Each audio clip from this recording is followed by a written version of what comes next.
The winter of 1563 had been particularly cruel to the small village of Oakridge. Plague had swept through the region, claiming dozens of lives, including that of Helena, the elderly midwife who lived alone in the cottage at the edge of the forest. Now, as the first signs of spring emerged, Zara Addington stood before the magistrate's desk, her slender fingers nervously smoothing the worn fabric of her threadbare dress. "You are certain there has been no mistake?" she asked, her voice barely above a whisper. The magistrate, a portly man with thinning gray hair, shuffled through the papers once more. "No mistake, Miss Addington. Helena Fairchild left explicit instructions. Her property is to pass to you, her great-niece, along with all its contents and the surrounding land." Zara could scarcely believe it.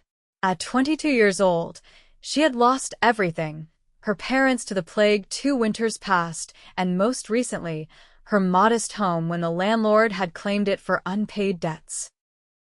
With no husband and no family, she had been surviving by taking in mending and washing, sleeping in the church vestibule when the priest took pity on her. "But I barely knew her," Zara said, tucking a strand of golden hair behind her ear. Despite her poverty, there was no denying her beauty. High cheekbones framed deep blue eyes, and her fair skin remained unblemished despite the hardships she had endured. Her figure, visible even beneath the coarse linen of her dress with its worn neckline that had once been modest but now dipped lower from years of use, was the subject of many admiring glances in the village. "Nevertheless, you are her only living relative," the magistrate replied. "The cottage and 3 acres are yours now. Though I warn you, it is not much of an inheritance. The place has fallen into disrepair." Zara clutched the deed to her chest. It mattered little if the cottage was crumbling. It was a roof over her head, a place to call her own. "Thank you, sir. I am most grateful."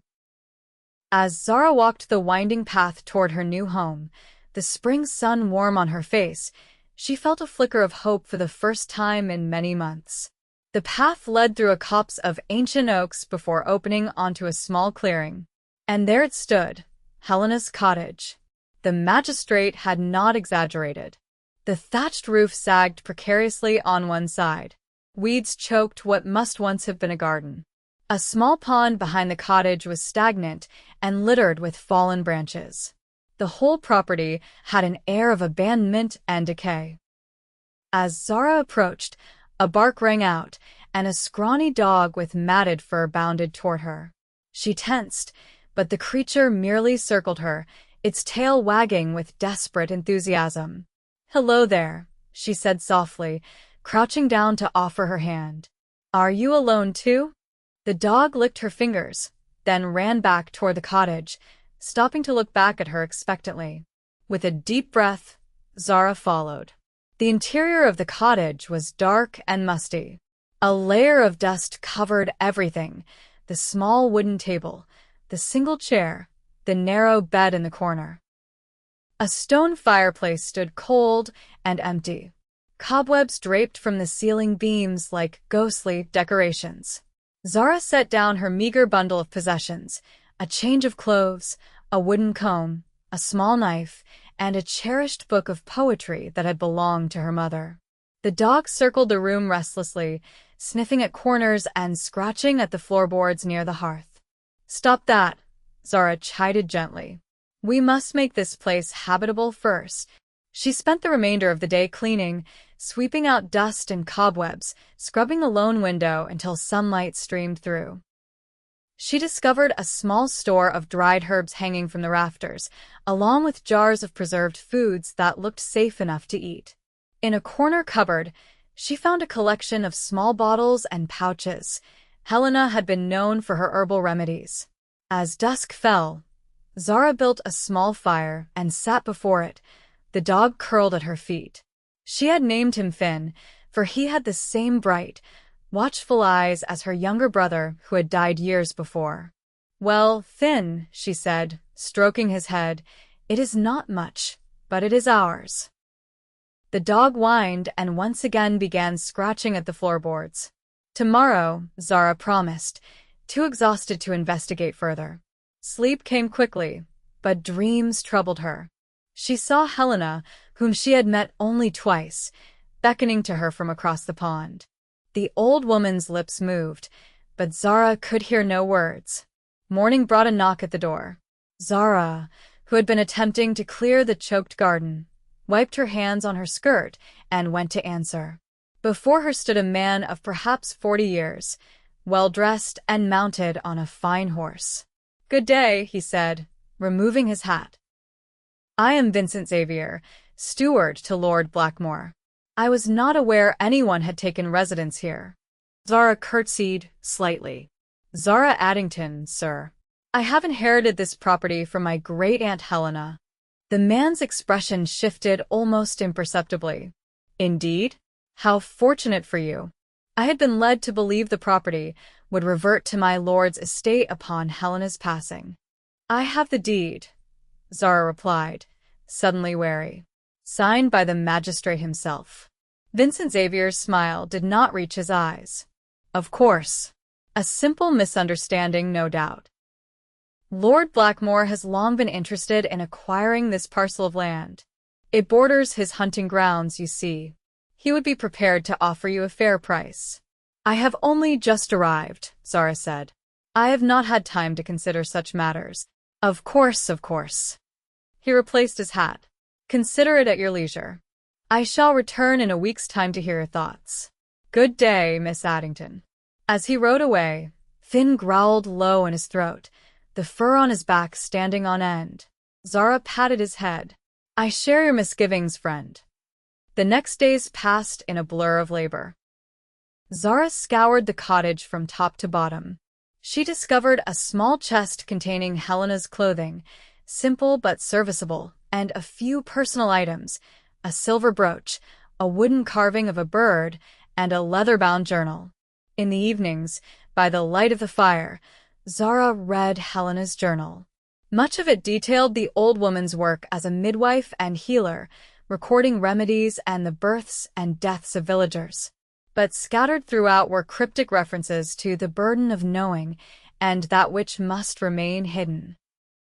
One passage in particular caught Zara's attention. "The child came today, as I knew he would. So like his father, with those same searching eyes. He asked about the pond, as they always do. I told him the same tale I tell all the curious ones, that it is bottomless and harbors a spirit that drowns those who disturb its waters. He ran home quickly enough after that. They must never know what lies beneath." Zara glanced out the window at the murky pond. Local children had always been afraid of it, she remembered. There were tales of a woman who had drowned herself there generations ago, whose ghost still reached up to pull down unwary swimmers. Finn had been digging near the pond's edge that morning, and Zara had called him away, uneasy about what might be lurking in the stagnant waters, leeches or worse. Now, she wondered what had drawn his attention. A sudden thunderstorm the next day prevented Zara from exploring further. Confined to the cottage, she continued cleaning, working her way through Helena's possessions. In a small wooden box beneath the bed, she found a collection of letters tied with faded ribbon. They were love letters, dated some 40 years earlier, signed only with the initial E. The letters spoke of forbidden love, of secret meetings, of plans to escape together. The final letter, dated midsummer 1523, read, "My dearest Helena, I can bear this separation no longer. I have secured passage for us on a merchant vessel bound for the colonies. Meet me at our place by the old oak at midnight 3 days hence. Bring only what you can carry. All else is arranged. Soon we shall be free to love openly, far from the reach of those who would keep us apart. Until then, I remain forever yours, E."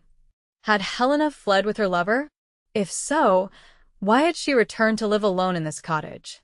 Zara reread the letters, searching for clues, but found nothing more. That night, as rain lashed against the cottage walls, Zara was startled awake by Finn's barking.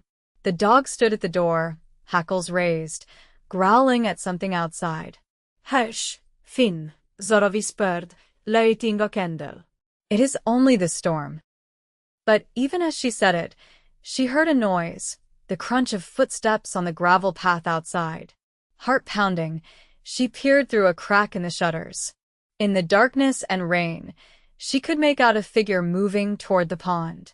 It appeared to be a man, his face hidden beneath the hood of a cloak. Zara watched, frozen, as the figure circled the pond once, then stooped to examine something at the water's edge. After several minutes, the stranger departed, moving swiftly back toward the road. Sleep eluded Zara for the remainder of the night. Who had been prowling around her property in the middle of a storm? Was it Vincent Xavier, investigating the land for his master? Or someone with more sinister intentions? Morning brought clear skies and a visit from one of the village women, Martha, who had known Helena well. She brought Zara a loaf of bread and news of the village. "You have settled in, then?" Martha asked, glancing around the cottage with undisguised curiosity. "I am trying," Zara replied, offering the older woman a seat and a cup of herb tea. "It is a strange feeling, living amongst another's possessions." Martha nodded. "Helena would be pleased, I think. She always spoke fondly of her sister's grandchild." Zara started. "She spoke of me?" "Oh, yes. She kept track of you in her way. Knew when your parents passed, God rest their souls. Said someday you might need a safe harbor." Finn, who had been sleeping by the fire, suddenly raised his head and trotted to the door, whining to be let out. "That dog," Martha said, her expression darkening. "Helena found him half-drowned in the pond last autumn. Never would leave her side after that." Zara frowned. "The pond? But I thought people avoided it." "They do, mostly. There are stories." Martha paused, lowering her voice. "They say a great lady drowned herself there, generations ago. The wife of a nobleman, pregnant with a child that was not her husband's. They say on certain nights, you can hear her weeping." "Just a tale to frighten children," Zara said with forced lightness. Martha shook her head. "Perhaps. But Helena believed there was truth in old tales. She protected that pond, would not let anyone drain it or fish in it. Some thought her mad for it." After Martha left, Zara watched Finn digging once again at the edge of the pond. His persistence troubled her. Following an impulse, she took a long stick and began probing the murky waters. The pond was surprisingly shallow at the edges, no more than knee-deep. But toward the center, the stick met resistance, not the soft mud of the bottom, but something solid. Zara waded in cautiously, her skirts gathered in one hand, the stick probing ahead of her. The water reached her waist when her stick struck something with a hollow sound. Wood. Heart racing, she pressed forward, feeling with her feet. There was definitely something beneath the water, a flat wooden surface. A sharp crack behind her made Zara whirl around. Vincent Xavier stood at the edge of the pond, his expression unreadable. "Miss Addington," he said smoothly, "I see you are exploring your property." Zara waded quickly back to shore, conscious of her sodden dress clinging to her figure. "Mr. Xavier, you returned sooner than expected. Lord Blackmore is eager to resolve the matter." His eyes flickered to the pond. "You should be careful. That water is not safe for swimming." "I was merely checking its depth," Zara replied. "The pond needs cleaning." "Indeed." Xavier's gaze lingered on her a moment too long. "Have you considered his lordship's offer?" "I have not," Zara said firmly. "As I mentioned, I have only just inherited this place. I intend to make it my home." Xavier's expression hardened. "I urge you to reconsider. A young woman alone, this is no place for you. The cottage is falling apart. The land is poor. Lord Blackmore's offer would provide you the means to establish yourself properly elsewhere." "Thank you for your concern," Zara replied, "but I must decline. Now, if you will excuse me, I must change out of these wet clothes." Xavier bowed stiffly and departed, but not before casting another long look at the pond. Once inside, Zara changed quickly, her mind racing. There was something in that pond, something hidden beneath a wooden structure, perhaps a platform or a box. And clearly, Xavier suspected its existence. That night, Zara returned to Helena's journal, searching for more clues. Near the back, she found a loose page tucked between the leaves. E is gone. They say a ship was lost in a storm off the Spanish coast. No survivors.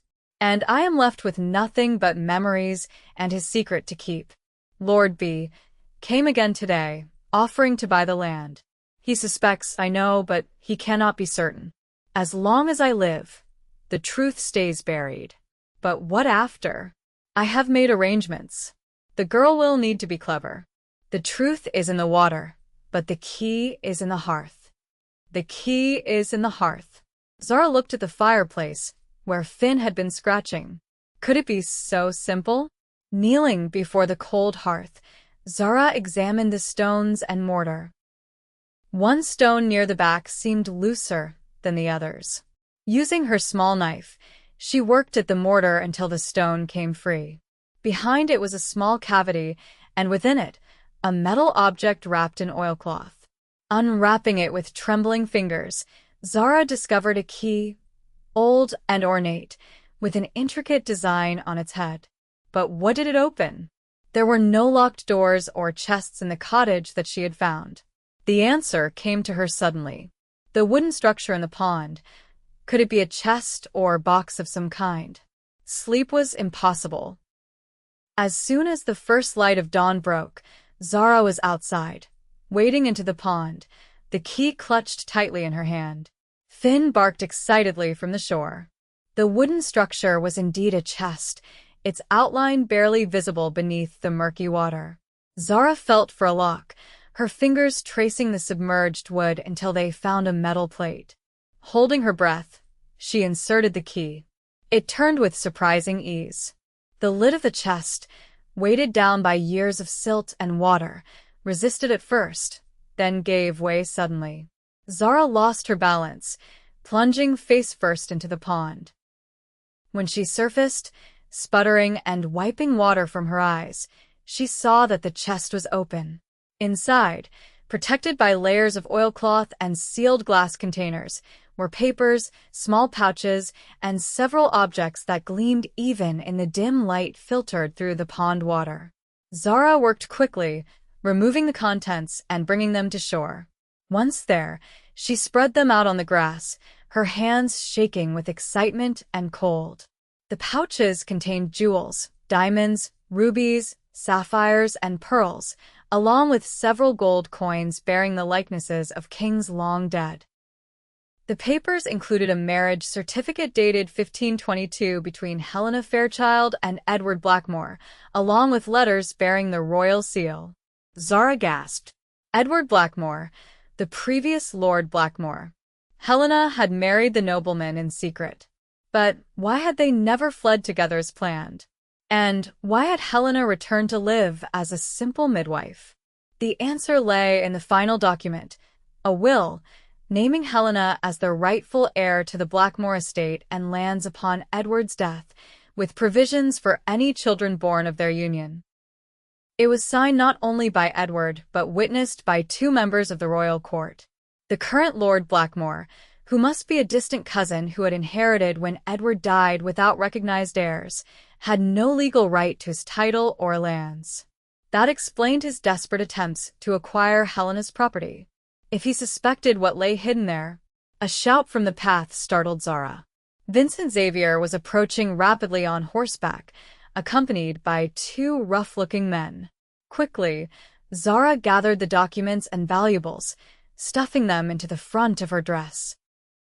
To the casual observer, it would appear she had merely been swimming, however odd that might seem.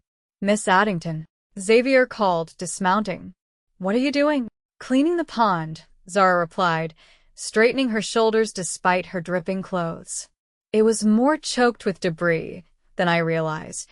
Xavier's eyes narrowed as he took in the open chest visible just beneath the water's surface. You have been busy indeed. I wonder what else you have discovered. Nothing of note, Zara said, moving slowly backward toward the cottage, Finn at her heels. Though the previous owner appears to have been something of a pack rat. Old bottles, mostly. Search the water, Xavier commanded the men, his pretense of civility abandoned. To Zara, he said, Lord Blackmore's patience is at an end, Miss Addington. He will have this land, one way or another. The land is mine by legal right, Zara replied, her hand finding the cottage door behind her. As the magistrate has confirmed, legal rights can be reinterpreted, Xavier said, advancing toward her. Especially when a young woman of questionable reputation lives alone in the forest. Accidents happen. Fires start. People disappear. Finn growled, planting himself between Zara and Xavier. The steward kicked at the dog, who dodged nimbly. The chest is empty, one of the men called from the pond. Nothing but rotted cloth. Xavier's face contorted with rage. Where is it? He demanded, lunging forward. What did you find? Zara slipped inside the cottage, slamming the door and dropping the bar into place just as Xavier crashed against it. The wood shuddered but held. Break it down, Xavier shouted. Zara ran to the back window. It was small, but she might be able to squeeze through. As she worked the shutters open, she heard the men throwing themselves against the door. The aged wood began to splinter. Tucking the precious documents more securely into her bodice, Zara wriggled through the window, dropping to the ground outside. Finn, who had remained inside, barked frantically. Finn, she called softly. Come. The dog appeared at the window, hesitating only a moment before leaping out after her. Together, they raced toward the forest just as the cottage door gave way with a crash of splintering wood. Zara ran blindly through the trees, branches whipping at her face. She could hear shouts and the crash of pursuit behind her. Her only thought was to reach the village, to find help at the magistrate's office. The forest path emerged onto the main road, and Zara turned toward the village, her lungs burning. Suddenly, the thunder of hooves approached from ahead. A carriage appeared around the bend, forcing her to leap aside or be trampled.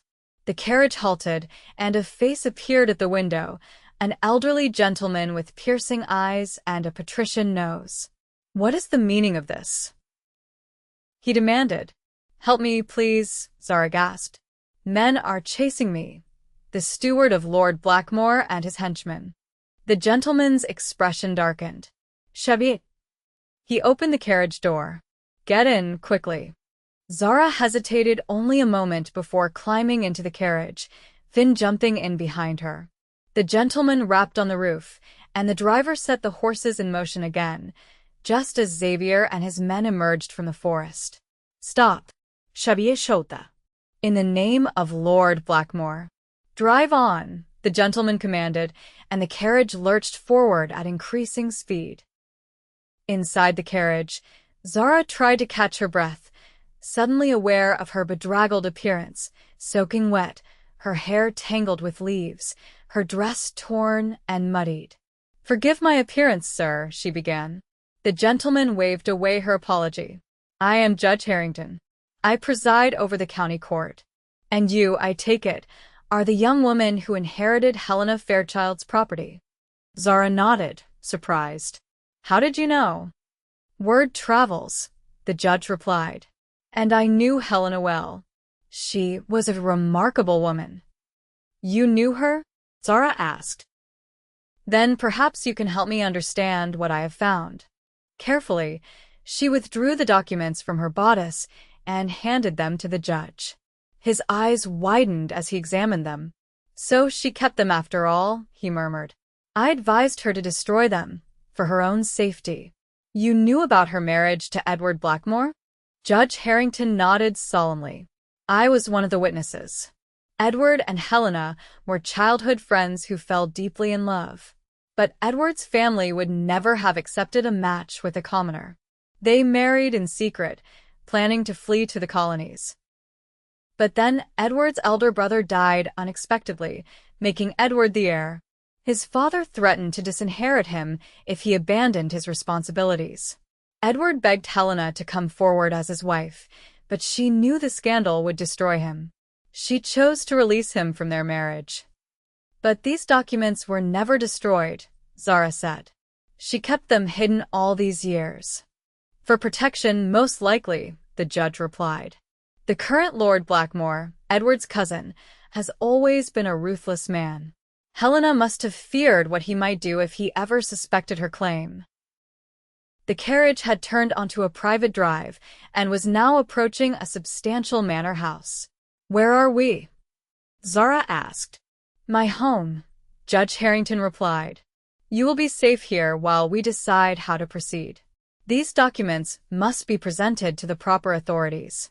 They represent a legitimate claim not only to your cottage, but to the entire Blackmore estate." In the days that followed, Zara remained as a guest in Judge Harrington's home. Word was sent to the royal court, and officials arrived to examine the documents and take statements. Vincent Xavier was arrested, charged with attempted assault and conspiracy. Lord Blackmore, faced with irrefutable evidence of Helena and Edward's marriage, fled before he could be taken into custody, escaping to the continent with whatever valuables he could carry. The truth, long buried, emerged piece by piece. Helena and Edward had indeed been legally wed. Though they had lived apart, they had maintained a secret correspondence for years. Edward, unable to acknowledge Helena publicly during his lifetime, had ensured her security through his will. But after his death from fever in 1541, the will had mysteriously vanished, and his cousin had claimed the inheritance. Helena, knowing her legal claim but lacking proof, had retreated to her family cottage to live out her days in peace. She had hidden the documents and valuables as insurance, intending them for her own heirs should the need arise. And now, Zara found herself declared the legal heir to the Blackmore estate, a vast property comprising the manor house, thousands of acres of land, and substantial investments. The jewels and gold coins recovered from the pawn chest, proven to be Helena's legitimate property, added significantly to her newfound wealth. But wealth, Zara discovered, brought its own complications. Suddenly, she was no longer the threadbare village girl, but a lady of means. Suitors appeared from nowhere. Distant relations claimed connection. Invitations to social gatherings flooded in. Through it all, Zara maintained her quiet dignity. She moved into Blackmore Manor, but insisted on keeping Helena's cottage as well, ordering it properly repaired and the grounds tended. The pond was cleaned and restored to its natural beauty. Finn, no longer the scrawny stray, but now a sleek and well-fed companion, continued to be her constant shadow. As summer turned to autumn, Zara made a decision that startled the county society. She announced the establishment of the Blackmore Foundation, dedicated to providing training and support for orphaned and widowed women. Helena's cottage would serve as its headquarters, offering shelter and education for those in need. "You are giving away your fortune?" Judge Harrington asked when she outlined her plans. "Not giving it away," Zara replied, smiling. "Investing it in the future. Helena created a safe harbor for me when I had nothing. I intend to do the same for others." The first group of women arrived at the cottage as winter approached, 5 widows and 3 young orphaned girls. Under Zara's guidance, they began learning valuable skills: herbal medicine, following Helena's carefully preserved recipes, reading and writing, accounting, and business management. By spring, the small community had expanded to include a dozen women, each with her own story of hardship and resilience. The garden, once choked with weeds, now flourished with vegetables, herbs, and flowers. A small orchard was planted. Beehives were established. Word of the haven spread. Women came from neighboring counties, seeking refuge and a chance to rebuild their lives. Zara expanded the facilities, building additional cottages on the land. The local villagers, initially wary, gradually accepted and then embraced the unusual community growing in their midst.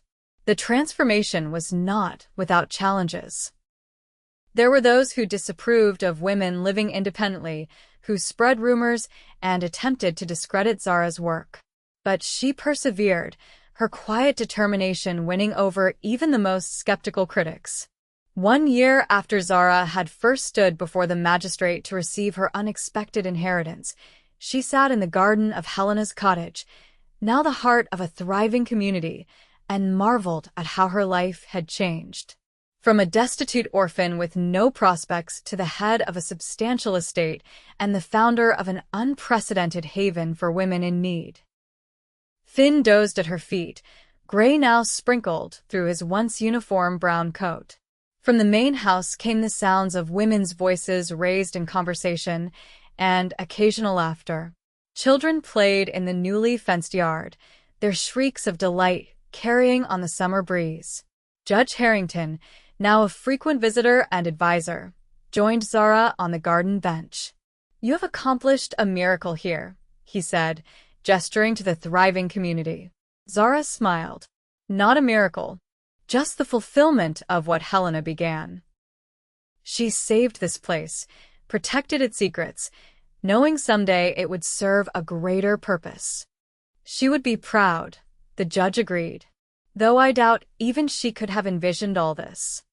Zara's gaze drifted to the pond, now clear and beautiful, with water lilies floating on its surface. No longer a place of secrets and fear, but of life and renewal. "I found more than treasure in that pond," Zara said softly. "I found purpose. Every woman who comes here has her own pond to face, her own depths to explore. Some find treasure, others find truth. But all find the courage to build something new from what was lost." As twilight descended on the haven that had once been a lonely cottage at the edge of the forest, lamps were lit in windows, casting warm pools of light across the grounds. Voices called out goodnights. Doors closed. Peace settled over the community.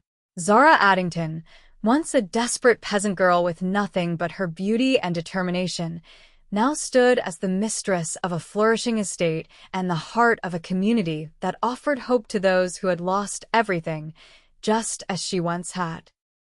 In the unexpected inheritance that had seemed worthless at first glance, she had discovered not just material wealth, but the priceless gift of purpose, a legacy that would endure long after gold had tarnished and jewels had lost their luster.